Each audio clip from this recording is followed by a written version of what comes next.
name is Kathy, and I've lived in the community now for about 41 years. My husband and I are from Sioux Falls, South Dakota. In 1974, Res Band and some of the community were traveling in the wintertime and broke down in Sioux Falls and had a number of concerts, and I think we went to just about every concert at that time. A few years later, we came to visit in August of '78, and in '79 we brought our 2 kids and moved in. Currently I work with the Friendly Towers staff, which is our single room occupancy for 55 and older residents. When Jesus People bought the building, it had been a hotel, but it had become a senior citizens building that had fallen into disrepair. And so when we bought the building, we told the seniors that anyone that still wanted to stay here and rent from us could do that, and we moved Friendly Towers itself to the top 3 floors, and the community lived from 7 on down.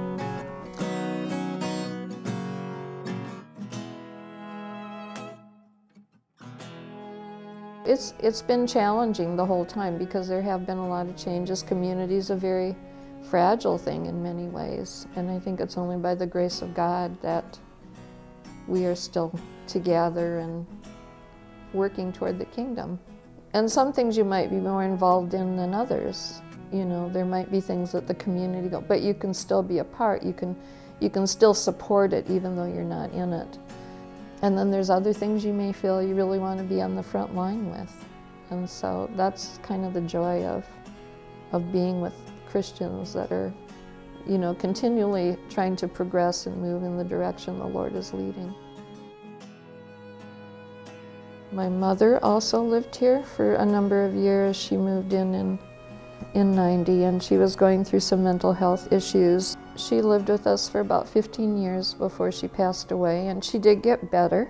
She got very active with the church, but it took a lot of my time and a lot of my care, and especially as she got older, I wasn't able to be a part of a lot of things that I had originally been a part of in community, and it really marginalized me.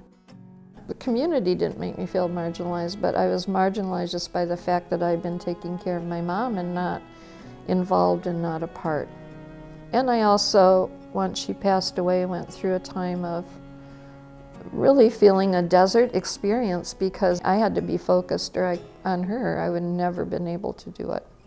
So then the dynamic of community became really different for me. I no longer had children, grandchildren, my mother.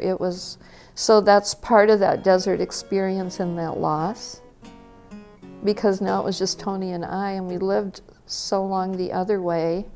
You know, what do we do with our life now? Sometimes I feel like I'm still trying to regain that place, but I realize I have to make something new for myself. I can't go back to what was that I missed because it's not there. You know, so you can't be at the place that you entered and that you were when you were 20-some years old. I'm now close to 70. You know, it's got to be different. But I'm slowly, you know, I'm still slowly finding my way, and maybe it will always be sort of a slowly thing. We don't have a book on that, right? It's just like in the beginning when people started having their children, that was one thing, and you move on, and now your children are older, what do we do with those? And now you're older, and so it's like kind of being the guinea pig in all those stages a little bit. We keep trying these different things to see what's really gonna work and help everybody. So I think it's always the challenge, you know, as you get older. It's not a regular retirement, and I don't think we want it to be.